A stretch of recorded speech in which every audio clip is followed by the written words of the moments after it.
Think about an invisible enemy, something you can't see, smell, or touch that can suddenly reshape how we live, work, and interact.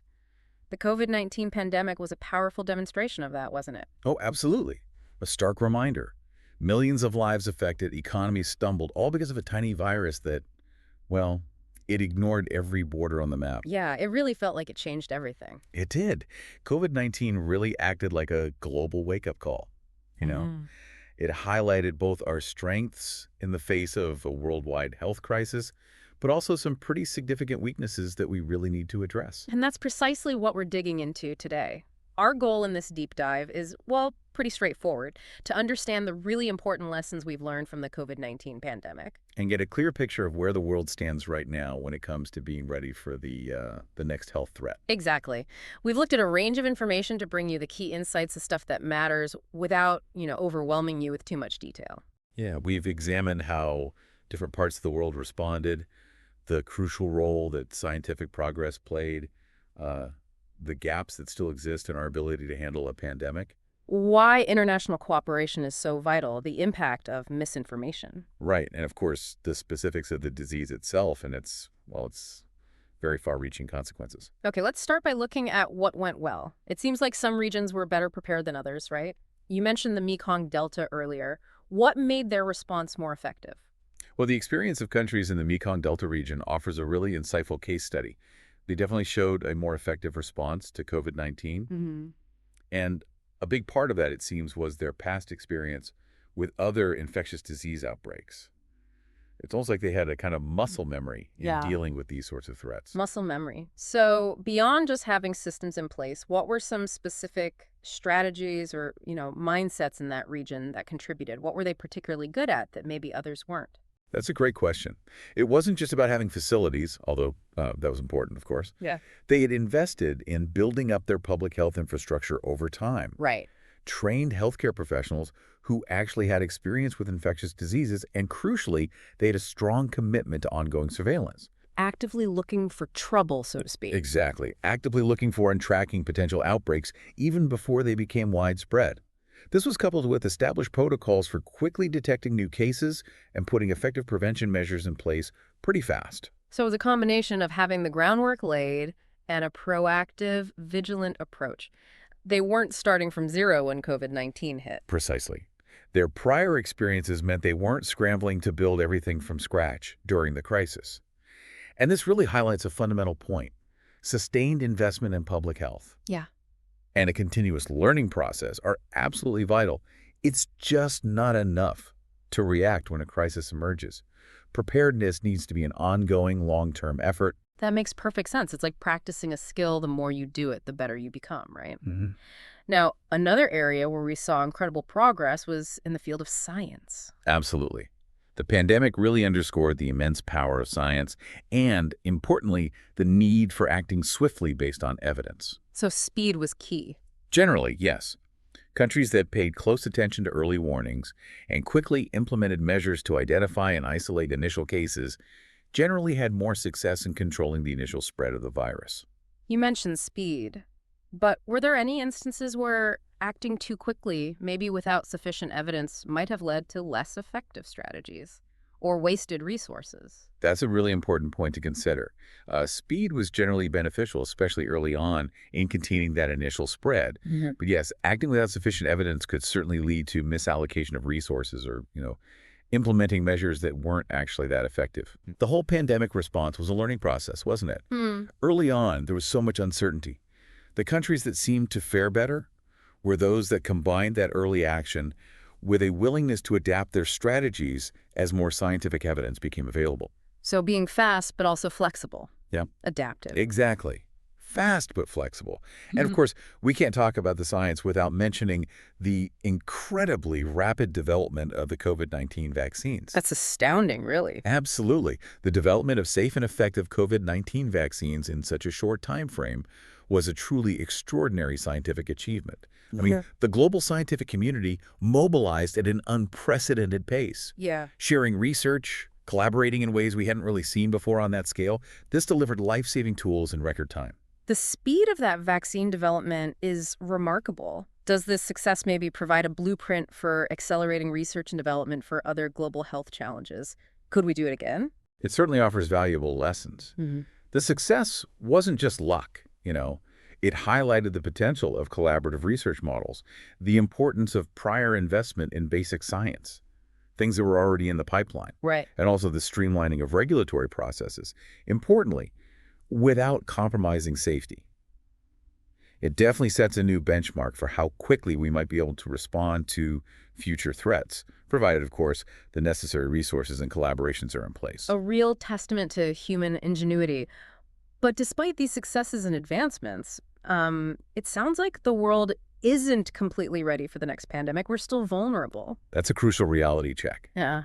While we've made significant progress in certain areas, the overall assessment from global health authorities is pretty clear.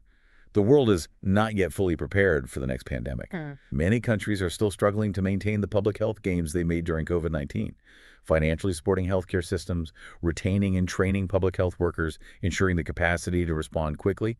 These remain significant challenges. So the investment in preparedness needs to be continuous, not just a temporary surge when there's an active crisis boiling over. Exactly that. Sustaining these efforts over the long term is absolutely critical. We also continue to grapple with fragile global supply chains, which, as we saw, can disrupt the availability of essential medical supplies and equipment right when they're needed most. And the access issues. And yes, as we saw so clearly with COVID-19, unequal access to life-saving tools like vaccines remains a major issue. Developing countries often face significant delays and hurdles. That inequity was stark. Yeah, the disparities we saw in vaccine access really underscore the need for better international collaboration, don't they? Which brings us to the discussion around a potential new pandemic agreement. What's the thinking behind that? While recognizing this critical need for stronger global cooperation, the member states of the World Health Organization have been negotiating a new international agreement. It's focused on pandemic prevention, preparedness, and response. The aim is basically to establish clear principles, priorities, and targets for how countries will work together during future pandemics. So it's like trying to create a more coordinated global playbook for when the next health crisis hits, avoiding the free-for-all we saw sometimes. In essence, yes, that's the hope.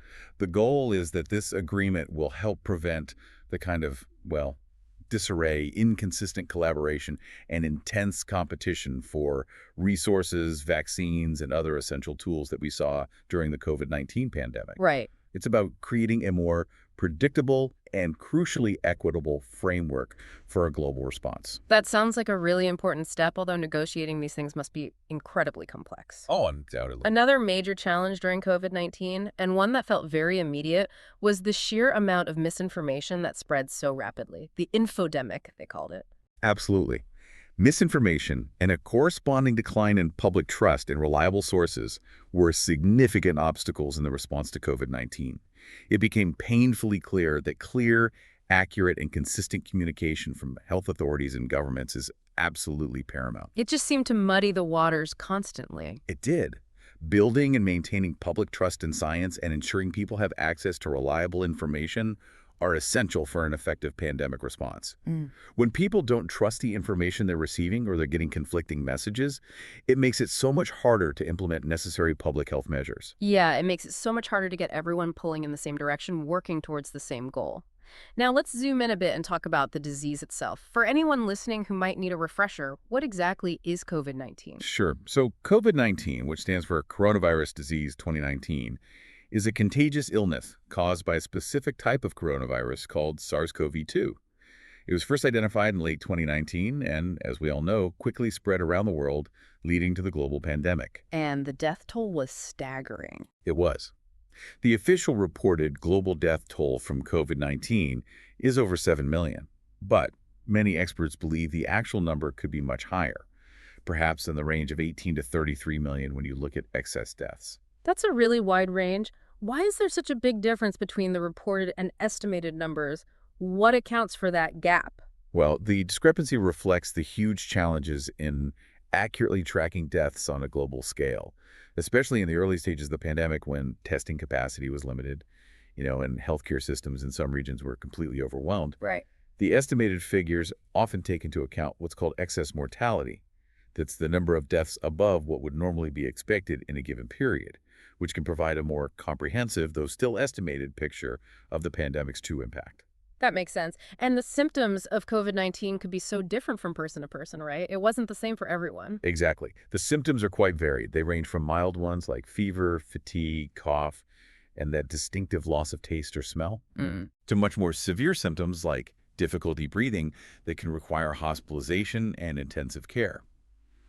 What's also really important to understand is that a significant portion of people who get infected, some studies suggest it could be a third or even more, may not develop any noticeable symptoms at all, asymptomatic. So you could be infected and spreading it without even realizing it. Yes, absolutely. And that's one of the reasons why the virus was so incredibly difficult to contain, especially early on. People could be spreading it without knowing they were infected. Right. We also know that older adults and people with certain underlying health conditions are at a much higher risk of developing severe symptoms and complications from COVID-19. Yeah. And unfortunately, for some individuals, the effects of the infection can persist for months or even years. Long COVID. A condition often referred to as long COVID, which can involve a really wide range of ongoing health issues, sometimes quite debilitating. Yeah, long COVID is something we're still learning a lot about, isn't it?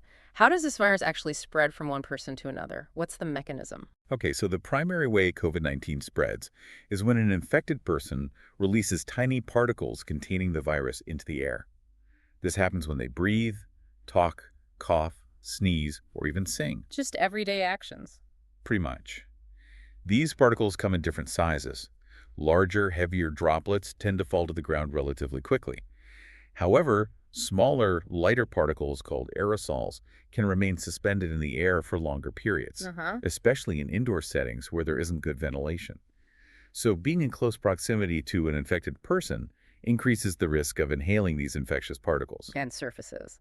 Additionally, although it's thought to be less common, transmission can also occur indirectly if someone touches a surface that has been contaminated with the virus and then touches their eyes, nose, or mouth before washing their hands. Okay. And remember, people can be contagious for a period of time before they even develop symptoms and also while they are symptomatic. So things like opening windows indoors and avoiding really crowded places are genuinely important ways to reduce the risk of transmission. It wasn't just theater. No, absolutely. Improving ventilation helps to dilute the concentration of any airborne viral particles. It makes a real difference.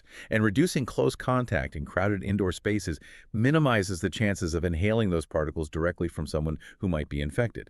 And of course, good hand hygiene remains a crucial basic practice to prevent that indirect transmission as well. What tools do we currently have to detect if someone has COVID-19 and to help prevent its spread? What's in the toolbox now? Well, for detecting the virus, tests like RT-PCR tests are still commonly used. An RT-PCR test works by detecting the genetic material of the virus in a sample, usually taken from the nose or throat. They're quite accurate. Right. In terms of prevention, the development and distribution of COVID-19 vaccines have obviously been a major advancement. These vaccines work by teaching your immune system how to recognize and fight off the virus, significantly reducing the risk of severe illness, hospitalization, and death. And other measures. Other preventive measures that became very familiar during the pandemic include practicing social distancing, wearing face masks, especially in crowded or indoor settings, and ensuring good ventilation. While there are antiviral medications available now to treat COVID-19, particularly for those at high risk, the primary approach to managing the illness often still remains supportive care, focusing on relieving symptoms and supporting the body's natural recovery processes. Let's talk a bit about where this virus first emerged. We heard so much about Wuhan, China, right at the beginning. What do we know now about its origins? The first known cases of COVID-19 were indeed identified in Wuhan, China, back in December 2019. The prevailing scientific understanding, based on the evidence available, is that the virus likely originated in animals, probably bats, and then jumped to humans. The spillover event. Exactly, a process known as zoonotic spillover. This is how other coronaviruses, like the ones that cause SARS and MERS, also emerged. Scientists believe that various factors such as changes in land use, deforestation, climate change, and the wildlife trade can increase the risk of these types of events happening. And the name of the virus and the disease went through a bit of an evolution, didn't it? We initially heard terms like Wuhan coronavirus. Why did the names change to COVID-19 and SARS-CoV-2? Yes, that's right. Initially, the virus and the disease were often referred to using the geographical location where the outbreak was first identified. However, the World Health Organization recommended against this practice pretty early on, in order to avoid causing social stigma and discrimination against people from that region. Which is really important. Crucial. So in February 2020, they announced the official name for the disease as COVID-19, which is short for coronavirus disease 2019. And the name for the virus itself is SARS-CoV-2, which indicates its genetic relationship to the virus that caused the severe acute respiratory syndrome SARS outbreak back in 2003. It's a good reminder that the language we use, especially during a health crisis, can have a really significant impact. Absolutely. Words matter. Beyond the immediate health consequences, COVID-19 had a massive impact on the global economy, didn't it? Just profound disruption. The economic consequences were indeed profound and widespread. The service industry, which employs a huge number of people in many countries, was particularly hard hit. Restaurants, hotels, airlines. Exactly. Due to lockdowns and restrictions on movement, consumer spending just plummeted in those areas. While online sales did see an initial increase, it wasn't nearly enough to compensate for the overall economic downturn in sectors like hospitality, entertainment, and non-essential retail. Yeah, you couldn't go out to eat, attend events. So many businesses had to temporarily close or significantly reduce their operations. Many didn't survive. That's right. And this economic disruption contributed to a decline in overall sustainability and quality of life. Now, that's a broad term, but it includes not just economic factors like job security and financial well-being, but also the impact on people's social lives and mental health.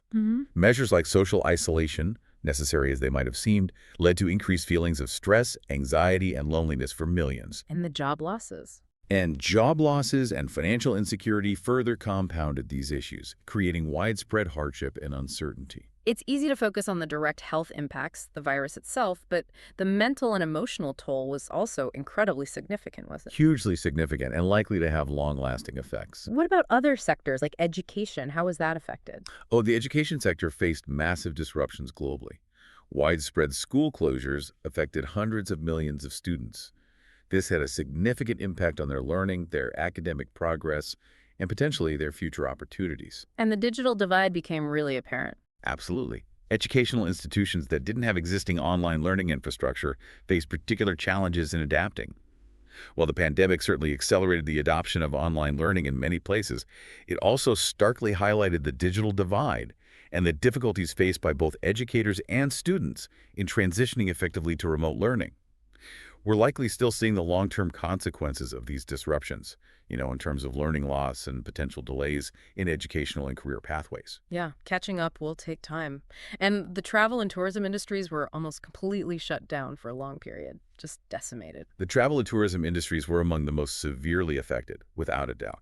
Travel bans, lockdowns, complex restrictions on international and even domestic travel. It led to a dramatic, almost overnight drop in demand. Planes grounded, hotels empty. Precisely.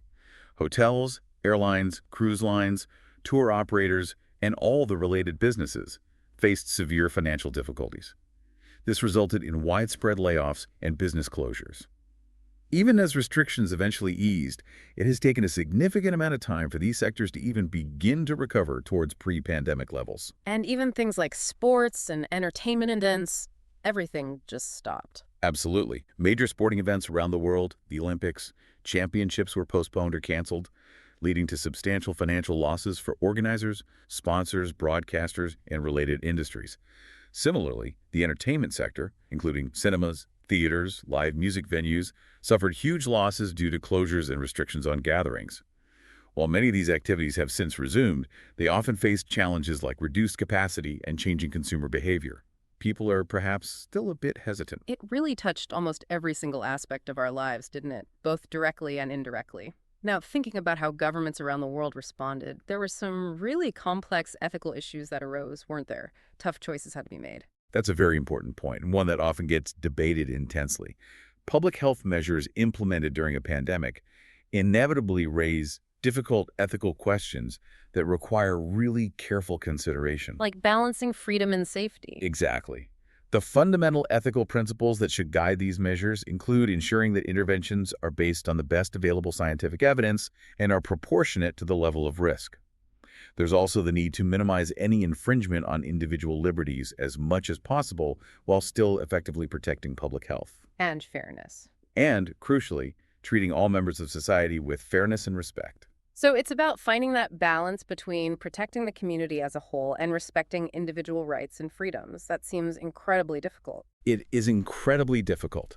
Any public health interventions that restrict personal liberties, things like lockdowns, mandatory mask mandates, or quarantine orders, need to be transparently justified. Governments need to clearly explain the public health goals these measures are intended to achieve, and the scientific evidence, or lack thereof sometimes, that supports their effectiveness. Even contact tracing raised questions for some. Right. Even seemingly less restrictive measures like contact tracing and isolation requirements can have significant impact on individuals' lives and privacy. The large-scale, citywide, or even national lockdowns we saw in some parts of the world raise particularly complex ethical questions about their overall effectiveness versus the significant social and economic costs they imposed. We're talking impacts on mental health, livelihoods, education. It sounds like there are often no easy answers in those situations, just difficult trade-offs. Absolutely. There are rarely easy answers. There's also the ethical imperative to consider the broader impact of the pandemic and the response measures.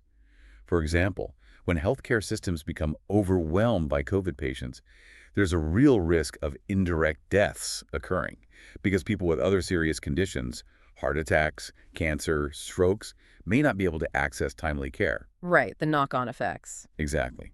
Governments need to consider these wider consequences and strive to balance the immediate response to the infectious disease with the ongoing healthcare needs of the entire population.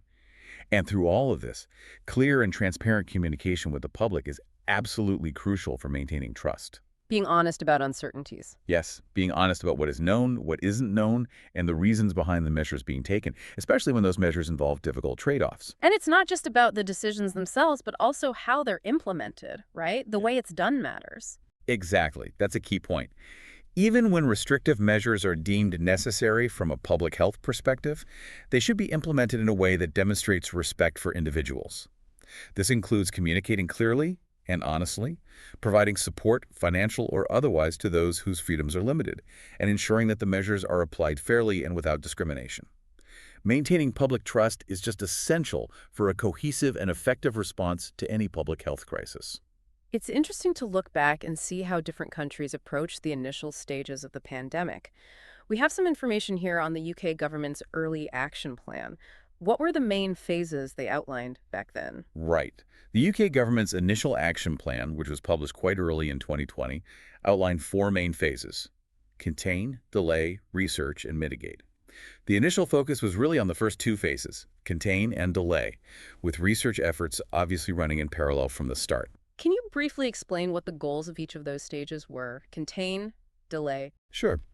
The contain phase was focused on detecting early cases of COVID-19, tracing their close contacts, and taking measures, like quarantine, to prevent the virus from spreading widely within the UK for as long as possible, trying to stop it at the border, essentially. Okay. Once it became clear that widespread containment was no longer feasible, that the virus was already circulating within the community, the UK officially moved into the delay phase. And the goal of delay. The primary goal here was to slow down the spread of the virus within the country. The aim wasn't necessarily to stop it completely at that point, but to reduce the peak number of cases occurring at any one time. This was intended to give the healthcare system, the NHS, more time to prepare and cope. Flattening the curve. Exactly, that phrase we heard so much, flattening the curve. And also to try and push the peak of the epidemic away from the winter months when the health service typically faces more pressure anyway. This involved measures like increased advice on self-isolation for people with symptoms, guidance on reducing social contact and non-essential travel, and specific advice for vulnerable groups, the elderly, those with underlying conditions. So a definite shift from trying to completely stop it to trying to manage the rate at which it spread. Precisely. A strategic shift.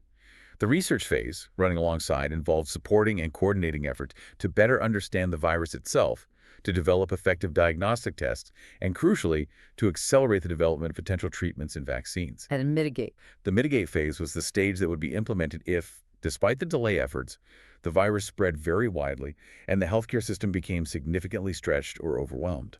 The focus would then shift towards minimizing the overall impact of the pandemic on essential services and ensuring that those most at risk still receive the care they needed, prioritizing resources.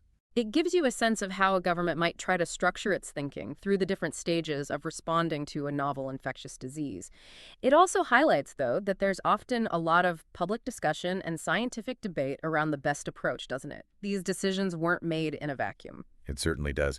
In the UK, as in many other countries, there were ongoing, sometimes quite heated, public and scientific debates about the most appropriate strategies, the timing of specific interventions, the effectiveness of different measures, and the potential trade-offs involved. Yeah. This really underscores the immense complexity of pandemic response and the fact that scientific understanding evolves rapidly as new information emerges. It highlights why that clear and transparent communication from authorities is just absolutely vital for fostering public understanding and maintaining trust during such challenging and uncertain times. Looking back at everything we've discussed, the successes, the failures, the complexities, what would you say is the most crucial thing for listeners to take away from this deep dive into lessons of the COVID-19 pandemic? What's the bottom line? Um, the overarching lesson, I believe, is that while we've definitely made significant strides in understanding and responding to global health threats like this, true preparedness for future pandemics isn't a static goal you achieve and then forget about. It's an ongoing commitment. Right. It requires sustained global determination, robust international cooperation like that agreement we talked about, and proactive, continuous investment in public health systems, surveillance, and research. It can't just be about reacting when a crisis hits. So it's not enough to just learn the lessons on paper. We have to actively apply them and keep investing in being ready, maintain that muscle memory. Exactly. That's it perfectly. History will ultimately judge us not on whether we were able to predict the exact timing or nature of the next pandemic, because predicting perfectly is probably impossible, but on how well prepared we were when it inevitably arrived. We now have a much clearer and frankly painful understanding of the devastating consequences of a global health crisis like COVID-19. Mhm. And we have a responsibility, I think, to use that knowledge to build a more resilient and prepared world. A really important point to consider. On that note, here's something for you, the listener, to think about. When faced with a global health crisis that requires collective action, that demands restrictions and cooperation, what do you believe are the most important principles that should guide our decisions and actions? What are the non negotiables for you in how the world should prepare for and respond to future pandemics? It's a complex issue, definitely, with many different valid perspectives, and it's something we should all probably be reflecting on as we move forward.